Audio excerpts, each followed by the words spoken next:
கவி, ஓடியா ஓடியா. அப்பா சோப்புல காசு எடுத்துட்டு வா, ஐஸ்கிரீம் வாங்கி சாப்பிடுவான். ஓடு. குழந்தைய வச்சு கொஞ்சம் கொஞ்சமா காசு எடுத்து ஏதாவது வாங்கிடணும்.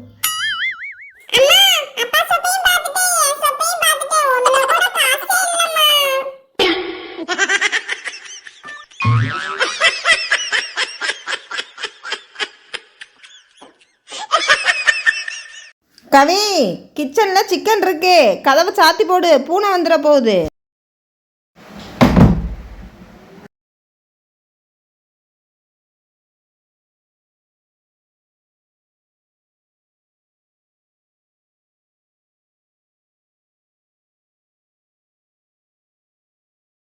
கவி, அம்மாக்கு ஒரு மீன் துண்டு எடுத்துட்டு வா.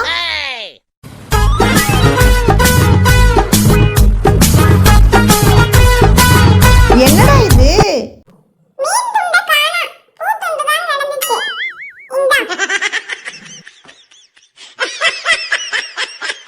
அம்மா,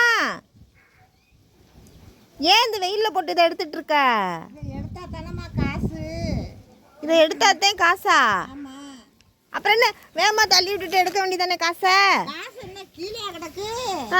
எடுத்து பிரிச்சு எடுத்து கொண்டு போய் கடையில போட்டாதான் காசு. என்ன தெரியும் விவசாயத்தை பத்தி? கடையில போட்டாதான் காசு. கஷ்டப்பட்டு இதை எடுக்கணும். நான் கீழே கிடக்கும்ல நினைச்சேன். கீழே சும்மா வர்றேன் கீழே. கவி, அம்மா உன்னை விட்டு வெளியில் போனேன்னா என் நினப்பெல்லாம் உன்னை பற்றி தான்டா, வேற எந்த ஞாபகமும் வராது. டிவியை போட்டியா, கண்ணாடியை போட்டியா, குடத்தை போட்டியா, தண்ணியை ஊற்றுனியா, அதை பண்ணியா, இதை பண்ணியா, இந்த ஞாபகம் தான்.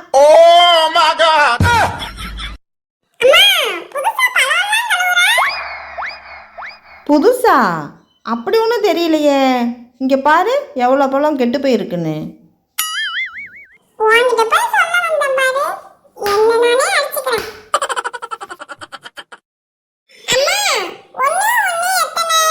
ஒன்று ஒன்று கூட்டி சொல்லட்டுமா? ஒரு நிமிஷம் கூட்டிட்டு சொல்கிறேன்.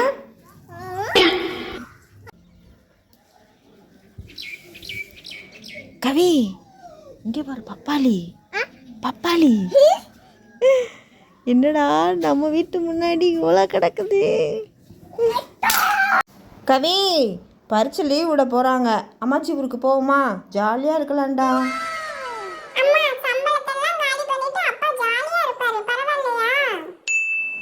ஆமாண்டா செல்லம், நம்ம ஊருக்கு போக வேணாம் சரியா?